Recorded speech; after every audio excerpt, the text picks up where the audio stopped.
बीडमधील 13 सरपंचांचं सरपंच पद रद्द झालंय.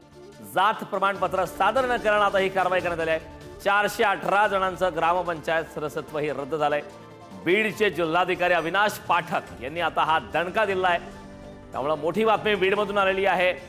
जात प्रमाणपत्र त्या ठिकाणी उपस्थित न केल्यामुळे आता ही कारवाई करण्यात आलेली आहे. बीडमधील 13 सरपंचांचं सरपंच पद हे रद्द करण्यात आलेलं आहे. जात प्रमाणपत्र सादर न केल्याने ही कारवाई करण्यात आली. संदर्भात ताजी अपडेट देण्यासाठी आपले प्रतिनिधी उदय नागरगोजे आपल्यासोबत जोडले. उदय, 13 सरपंचांचं आणि 418 सदस्यांचं या ठिकाणी सदस्यत्व आणि सरपंच पद रद्द करण्यात आल्याचं कळतंय.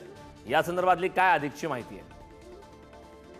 कारण ज्यावेळी सरपंच किंवा सदस्य म्हणून हा उमेदवार निवडून येतो त्यावेळी त्यानंतर 12 महिन्याच्या आत त्यांनी जात वैधता प्रमाणपत्र सादर करणं गरजेचं असतं. परंतु बीड जिल्ह्यात ज्या 2020 नंतर ज्या निवडणुका झाल्या ग्रामपंचायतीच्या त्यामध्ये जे राखीव प्रवर्गातून निवडून आले होते उमेदवार त्यांनी हे जात वैधता प्रमाणपत्र सादर केलं नव्हतं. याबाबतची मुदत संपून गेल्यानंतरही हे जात वैधता प्रमाणपत्र सादर केलं गेलं नाही. त्या कारणास्तव आता जिल्हाधिकाऱ्यांनी हा निर्णय घेतलाय.